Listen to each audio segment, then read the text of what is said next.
दर्शकों, बाबा बालकनाथ जी हिंदुओं के आराध्य देव हैं, जिनकी पूजा समस्त भारत खासकर उत्तर भारत, हिमाचल प्रदेश, पंजाब, दिल्ली में श्रद्धा से की जाती है।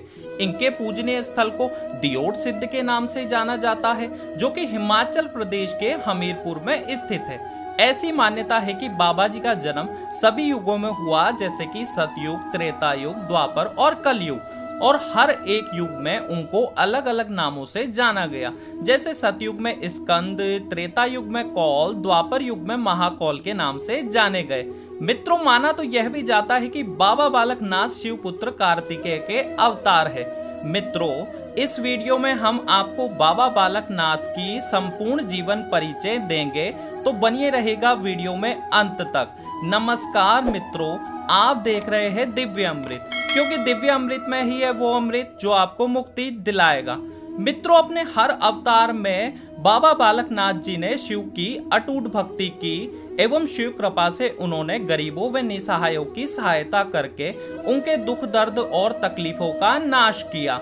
मित्रों, उनके शिव संबंध में द्वापर युग की एक कथा प्रचलित है, जिसके अनुसार द्वापर युग में महाकौल जिस समय कैलाश पर्वत जा रहे थे, तभी रास्ते में उनकी भेंट एक वृद्ध स्त्री से हुई।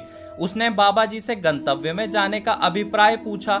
जब उस वृद्ध स्त्री को बाबा जी की इच्छा का पता चला कि वे भगवान शिव से मिलने जा रहे हैं, तो उसने उन्हें मानसरोवर नदी के किनारे तपस्या की सलाह दी और माता पार्वती, जो कि मानसरोवर आया करती थी, से उन तक पहुंचने का उपाय पूछने को कहा। बाबा जी ने बिल्कुल वैसा ही किया। वह शिव भगवान से मिलने में सफल हुए। बाल योगी महाकौल को देखकर शिव जी बहुत प्रसन्न हुए और उन्होंने बाबा जी को कलयुग तक भक्तों के बीच सिद्ध प्रतीक के रूप में पूजे जाने व चिरायु तक उनकी छवि बालक रूप में रहने का आशीर्वाद दिया।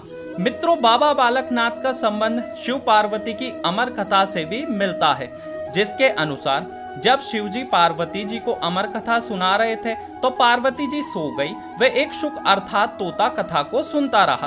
वह हुंकारे भरता रहा। शिव को लगा कि पार्वती कथा सुन रही है। जब उन्होंने देखा कि पार्वती तो सो गई है, फिर अमर कथा किसने सुनी, तभी उनकी नजर शुक पर पड़ी। शिव त्रिशूल ले शुक के पीछे चल पड़े। वह शुक उड़ता हुआ जमाई लेती व्यास जी के पत्नी के पेट में चला गया। वह शिव जी के डर से बाहर नहीं निकला।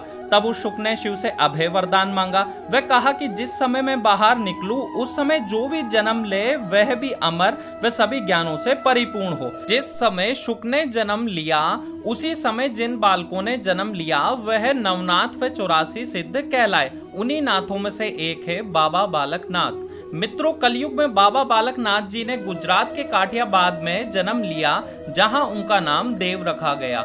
उनकी माता जी का नाम लक्ष्मी और पिता का नाम वैष्णो वैश था। बचपन से ही बाबा जी अध्यात्म में ही लीन रहते थे।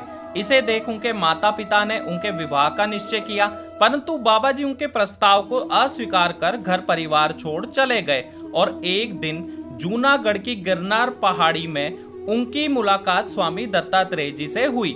वही बाबा जी ने सिद्ध की शिक्षा ग्रहण की और सिद्ध बने।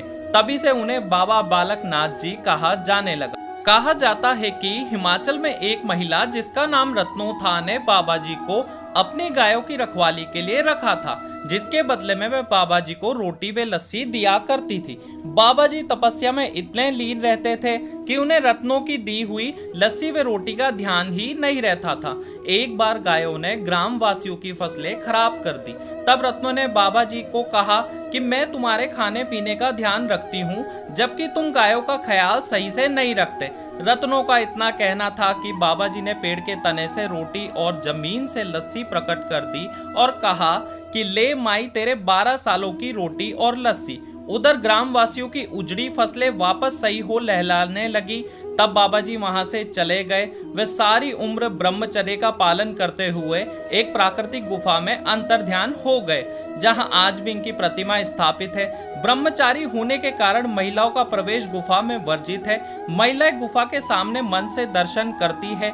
मित्रों, वीडियो अच्छी लगी हो तो कमेंट कीजिए। जय बाबेदी व चैनल को सब्सक्राइब कीजिए। जय श्री राम।